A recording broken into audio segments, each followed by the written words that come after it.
Maya, Lila, and Harper, three ordinary teenage girls who looked like everyone else in their suburban town. But behind their innocent smiles was a pact so dark it would shock the nation. What began as a secret game of stolen trinkets soon spiraled into a chilling obsession, leaving one classmate missing, a community terrified, and investigators uncovering the most evil teen girls ever locked behind prison walls. In a quiet suburban town, three teenage girls, Maya, Lila, and Harper, lived lives that appeared ordinary to everyone around them. They walked the same school corridors as other students, laughed at the same jokes in class, and spent their weekends at the local cafe, sipping sodas and pretending to gossip about crushes and teachers. To neighbors and teachers, they were model friends, bright, cheerful, and inseparable. Yet beneath this polished surface hid a dark curiosity that grew stronger with every passing day. They weren't interested in fitting in or chasing popularity. What fascinated them most was danger. While others scrolled through music playlists and movie trailers, these girls found themselves drawn to stories of crime, cruelty, and control. They wanted to see how far someone their age could go without being suspected. What started as whispered conversations slowly transformed into a dangerous game they believed only they could play. One late evening, after their parents believed they were safely asleep, the girls met at Maya's house. In the glow of a small lamp, they huddled together and opened a blank diary. Its first page was fresh and white, but it didn't stay that way for long. Maya, with her neat handwriting, wrote a single sentence across the top: "We decide what happens next." Beneath it, each girl signed her name, as though they were part of a contract that could never be broken. To them, this wasn't just a notebook, it was their symbol of power, a secret bond that no one else would ever understand. They weren't planning adventures or secrets of teenage love. Their pact was about control, about stepping into the shadows, and about seeing what it felt like to hold someone else's fate in their hands. In the days that followed, the diary became their private scripture. At first, they filled it with lists of names, classmates, neighbors, even teachers, people they observed quietly during the day. Some were chosen because they were kind and trusting. Others simply because they annoyed the trio. No one outside the group knew they were being judged and ranked in a way that was both childish and chilling. The girls found a strange thrill in deciding who would make it onto their pages. The act itself gave them a feeling of power, as if they were writing rules in a game only they could win. Despite their outward appearance of innocence, there were small signs of the shift happening within them. Teachers began to notice their laughter was different, sharper, as though private jokes carried meanings that no one else could grasp. Their parents wondered why they locked themselves away for hours in Maya's room, ignoring calls for dinner or refusing to let anyone peek inside. To everyone else, it was typical teenage secrecy, the kind every adolescent goes through.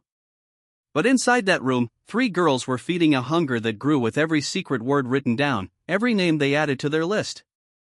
They believed they were no longer ordinary students. They had crossed into something far darker, bound by a promise that was both thrilling and irreversible. The first sign that something had gone terribly wrong in the town came on an ordinary Tuesday afternoon when Emily, a 15-year-old classmate, failed to return home from school.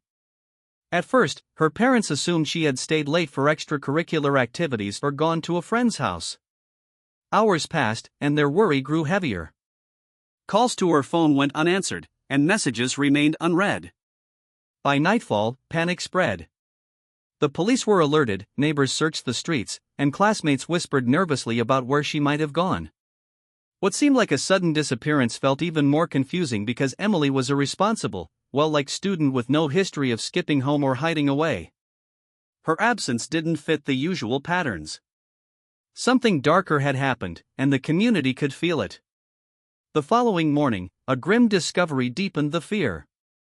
Emily's backpack was found near the edge of a creek on the outskirts of town. It looked oddly placed, resting against a tree trunk as if someone had carefully set it down. Inside were her notebooks, pens, and even her lunchbox, untouched. Yet, there were no footprints leading away, no evidence of her falling into the water, and no signs of a struggle. It was as though Emily had been plucked out of existence, leaving behind only her belongings as a cruel reminder. The police began to suspect she had run away, but those closest to her insisted that theory made no sense. She had no reason to vanish, no problems at home, no conflicts at school. The truth was far more sinister, though no one realized it yet. While search parties combed the town, the three girls sat together in their secret hideout, the diary open before them. On one of its pages, Emily's name had been written in jagged letters, scratched so hard into the paper that it nearly tore. The ink bled into the fibers, bold and final. To the girls, this wasn't just a name. It was a declaration that their pact had moved beyond imagination. They treated Emily's disappearance as a victory, a sign that they were capable of shaping reality in ways no one else could understand. The rush of excitement was overwhelming, and for them, it wasn't about remorse or fear. It was about the thrill of watching an entire town unravel while they remained invisible in the crowd. Rumors quickly spread among students. Some claimed they had seen Emily near the bus stop just before she vanished, while others swore she had been walking in the opposite direction, toward the woods. With every retelling, the story grew more distorted, adding layers of confusion to an already chaotic situation. Parents grew stricter, locking doors earlier, warning their children not to walk home alone. The town that had once felt safe was now wrapped in suspicion and unease. Every stranger was a potential threat, every empty street a reminder of the missing girl. Behind all the chaos, the diary remained hidden, holding its chilling truth. Emily's name was only the first of many, and for the three girls, the disappearance marked the beginning of something they believed they couldn't stop. Instead of being shaken by the reality of what had happened, they felt emboldened, convinced that their silent pact had given them power beyond their years. The town searched desperately for Emily, unaware that the people responsible walked among them every day, smiling as if nothing had ever changed. The three girls soon found themselves drawn again and again to the abandoned farmhouse on the edge of town. It was a forgotten place, half swallowed by weeds and surrounded by broken fences that sagged under years of neglect. The windows were cracked, the paint peeling, and inside, dust covered every surface like a thick gray blanket. Most people avoided it, calling it unsafe, but for Maya, Lila, and Harper, the farmhouse became something else entirely. It was their secret chamber, their sanctuary away from the eyes of adults, a place where their darkest thoughts could grow without interruption. Each time they stepped through its creaking doors, they felt as though they were entering a world where rules no longer mattered. They began bringing objects with them, items stolen from classmates and neighbors. At first, it was harmless things, keychains, hair clips, or notes left unattended in school desks. But as time passed, the objects grew more personal. A ribbon pulled from a girl's backpack, a bracelet slipped quietly out of a locker, and eventually, Emily's necklace, which became the most prized item in their collection. To anyone else, these objects would have seemed trivial, everyday belongings of teenagers. Yet, when displayed inside the farmhouse, they took on a sinister meaning. Each object was placed with care, as if it were a trophy earned through cunning and control. The farmhouse, once a rotting shell, now bore the markings of their growing obsession. The ritual soon became systematic. After school, they would meet, walking carefully so no one suspected their secret.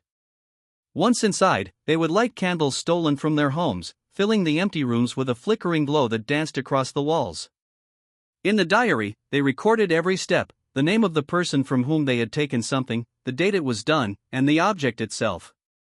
They drew strange symbols alongside the entries, half-scribbled shapes that made sense only to them. It wasn't enough just to collect, they wanted to immortalize each act as though it was part of a sacred script. As the pages filled, their sense of control expanded. They began to believe that each possession connected them more tightly to the lives of their victims. Holding Emily's necklace, they whispered to themselves that her absence gave them strength, as if owning what once belonged to her made them untouchable.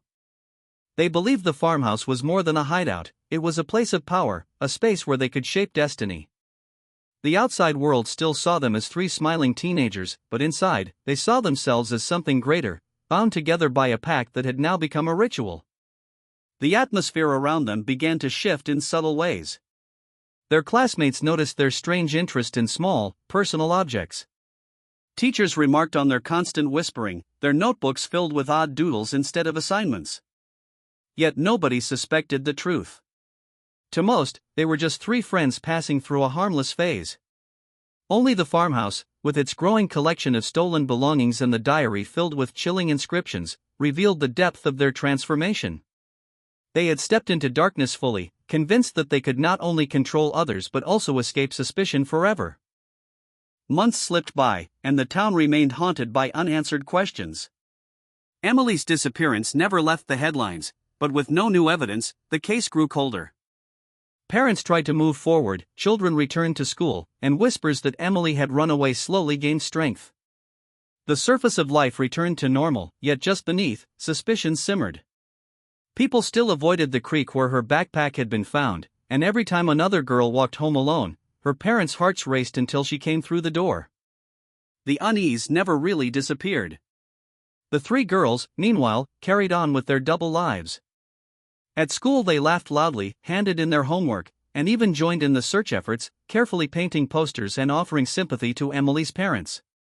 Behind closed doors, though, they continued to visit the farmhouse, where their collection had grown into something alarming. The locked box in the corner contained treasures taken from classmates, each piece carefully logged in the diary. They never considered that one small mistake could unravel everything. That mistake came one late autumn afternoon, when a hiker wandered farther into the woods than usual. He was not from town, which made him curious rather than cautious when he noticed the crumbling farmhouse through the trees. Drawn by the eerie silence around it, he pushed the creaking door open and stepped inside. The smell of dust and damp would greeted him, along with the unsettling sight of candles melted into long wax rivers down broken shelves. At first, he thought it was simply an old hangout spot for rebellious teens, until his eyes landed on the locked box. The box was heavy, painted black with scratches across its surface. Forcing it open, the hiker discovered the trophies. Ribbons, bracelets, scraps of notes, and the delicate necklace that once belonged to Emily glinted faintly in the dim light. Disturbed, he noticed that each item was wrapped with care, as though preserved deliberately. Alongside the box lay the diary, its cover covered in drawings of symbols and initials.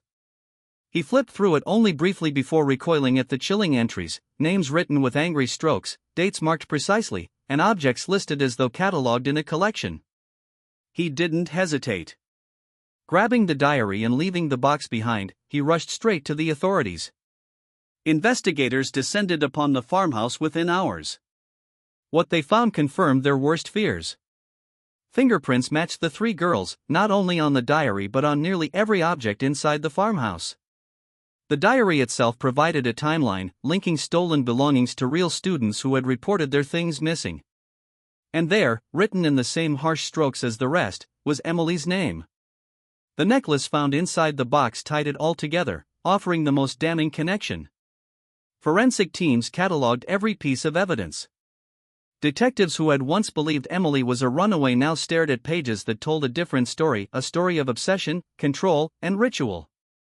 The contrast was jarring. 3 smiling girls seen every day in classrooms had been secretly constructing a shrine to their cruelty. It was a discovery that would shock not only the community but the entire nation, because the evidence revealed something chilling. These weren't crimes born of desperation or accident. They were deliberate acts carried out with care and calculation. The trial of Maya, Lila, and Harper became one of the most talked about cases in the country. Reporters crowded the courthouse steps, their cameras flashing as the girls were escorted inside in handcuffs. To the public, it was hard to reconcile the images of 3 neatly dressed teenagers with the evidence displayed in court. The diary, the locked box, and the farmhouse photographs were presented piece by piece, painting a picture of deliberate cruelty and meticulous planning. Prosecutors described the girls as cold and calculating, showing that they had documented their actions with disturbing pride. What shocked people most was the lack of emotion on their faces. While their parents wept in the gallery, the girls sat expressionless, their eyes steady, as though the chaos around them had nothing to do with them. Day after day, witnesses testified. Teachers recalled the girls' strange behavior, classmates remembered missing items, and investigators laid out the chilling details of the farmhouse discovery. The diary was read aloud, its pages exposing not only Emily's name but several others marked as future targets. The chilling reality hit the community hard. Emily was not meant to be the last. Had the farmhouse remained hidden a little longer, more names might have been crossed off, more families left broken. The courtroom fell silent more than once as the scope of their intentions became clear. When the verdict was finally read, the air inside the room was heavy. Guilty on multiple charges, the girls were sentenced to years in a youth prison, with the possibility of transfer to an adult facility when they came of age. The judge spoke sternly about their lack of remorse, noting that their actions were not impulsive mistakes but carefully thought out acts of cruelty. The gavel came down, sealing their fate.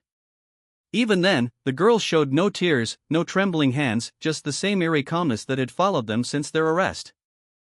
Inside prison walls, they quickly became infamous. Other inmates whispered about them, calling them the most dangerous girls anyone had ever seen. Guards kept a close watch, aware that even behind bars their bond remained unbroken. They carried themselves with the same confidence, sitting together at meals, walking side by side in the yard, as though the outside world's judgment had no weight. Rumors spread that they still spoke about their diary, imagining future plans, as if prison were only a pause in their twisted game. Their names became symbols of teenage evil, etched into news headlines and whispered in school corridors across the country.